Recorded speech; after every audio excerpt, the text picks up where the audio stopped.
Quand vous vous réveillez à 2 heures du matin, assoiffé, vous vous traînez probablement jusqu'à la cuisine dans le noir. Vous connaissez votre maison par cœur. Vous n'avez pas peur. Mais si vous vous étiez promené dans le noir, dans le Londres du XIVe siècle, vous n'auriez pas seulement risqué de vous cogner un orteil.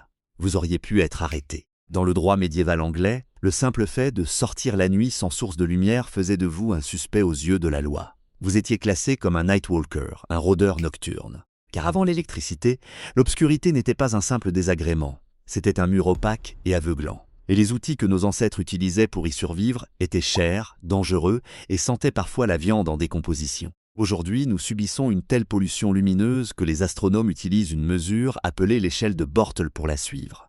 Le niveau 9 correspond à une ville moderne et sa lueur omniprésente. Le niveau 1 a un ciel si noir que la Voie lactée y projette des ombres. Avant les années 1800, chaque nuit sur Terre était un niveau 1. Quand le soleil se couchait, le monde disparaissait, tout simplement. On ne pouvait même pas voir sa main devant ses yeux. Cette obscurité totale représentait un danger physique majeur. Les rapports des médecins légistes du Moyen-Âge regorgent de tragédies du quotidien. Des gens tombaient régulièrement dans des étangs, dans des latrines à ciel ouvert, ou se noyaient dans des fossés peu profonds à quelques pas de leur porte, simplement pour s'être trompés de chemin dans le noir complet. Il fallait donc de la lumière, mais il ne suffisait pas d'appuyer sur un interrupteur. Allumer une flamme avec un briquet à amadou demandait de longues minutes. Il fallait battre le silex contre l'acier, en espérant qu'une étincelle prenne sur un morceau de chiffon carbonisé.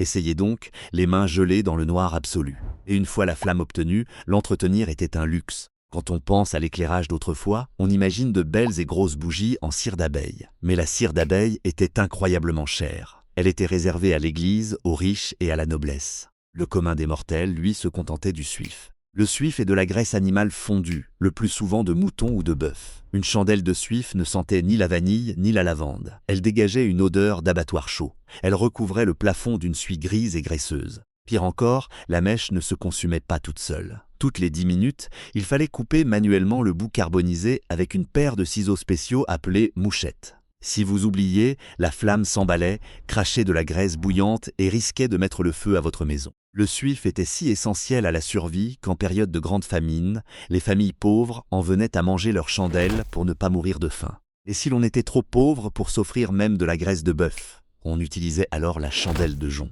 Une chandelle de jonc, c'était littéralement une mauvaise herbe, un jonc des prés, dont on pelait la tige jusqu'à la moelle, qu'on séchait et qu'on trempait dans un reste de graisse de cuisine. On la pinçait en biais dans un support en fer. Elle produisait une lueur chétive et crépitante et se consumait en une quinzaine de minutes. Parce que la lumière était synonyme de dépense, on a adapté son comportement pour l'économiser. Il existait un moment particulier de la journée, juste après le coucher du soleil, mais avant l'heure du coucher. Il faisait trop sombre pour coudre ou lire, et allumer une chandelle coûteuse aurait été du gaspillage. Cette heure du crépuscule portait un nom en anglais, Blind Man's Holiday, que l'on pourrait traduire par la pause de l'aveugle. Les familles s'asseyaient ensemble dans la pénombre grandissante, sans rien faire de particulier. On se racontait des histoires, on chantait, ou on écoutait simplement le feu crépiter. C'était une période de repos imposée, entièrement dictée par les impératifs économiques liés à l'obscurité. Mais à mesure que la nuit s'épaississait, la peur s'installait. Nos ancêtres étaient terrifiés par le noir, et à juste titre. C'était le domaine des bandits de grands chemins, des coupe-bourses et dans leur esprit de véritables démons.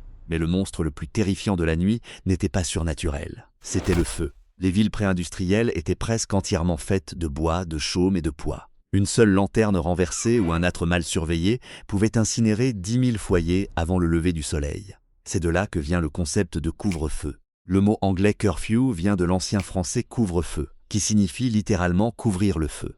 Quand la cloche de la ville sonnait à 20 ou 21 heures, ce n'était pas une simple suggestion. C'était une obligation légale stricte. Il fallait étouffer le feu de son âtre sous les cendres. Si vous arpentiez les rues d'une ville du XVIIe siècle, vous verriez le guet patrouiller dans les ruelles. On les imagine souvent comme les ancêtres de la police, mais ils étaient en réalité des guetteurs d'incendie. Leur tâche principale était de humer l'air à la recherche de la moindre fumée. Une fois les feux couverts et les chandelles mouchées, le monde pré-industriel plongeait dans un silence et une obscurité que nous peinons à imaginer aujourd'hui. Et cette obscurité absolue a eu un effet incroyable sur le corps humain. Elle a changé notre façon de dormir. Si aujourd'hui vous vous réveillez à 3 heures du matin sans pouvoir vous rendormir, vous paniquez probablement. Vous fixez l'écran lumineux de votre téléphone, vous calculez les heures de sommeil qu'il vous reste, et vous vous dites que votre cerveau ne tourne pas rond. Pourtant, pendant des milliers d'années, se réveiller au milieu de la nuit était programmé. Les historiens et les anthropologues ont découvert qu'avant la lumière artificielle,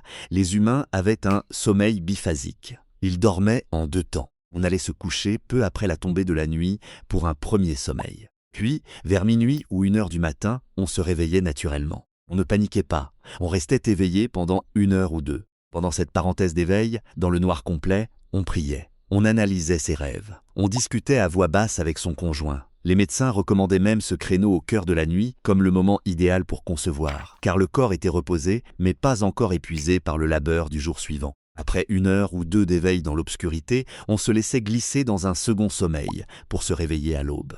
L'obscurité n'était pas seulement un vide, c'était un moment structuré et intime de la culture humaine. Au XIXe siècle, tout a changé. Les lampadaires à gaz, puis les ampoules électriques ont inondé les rues de lumière. Nous avons conquis la nuit. Nous avons repoussé les ombres, aboli les lois contre les rôdeurs nocturnes, et nous avons rendu nos déambulations jusqu'à la cuisine à 2 heures du matin parfaitement sûres. Le gain en sécurité et en productivité a été immense. Mais nous avons aussi perdu quelque chose. Nous avons perdu l'intimité tranquille de la pause de l'aveugle. Nous avons perdu le rythme paisible du sommeil en 2 temps.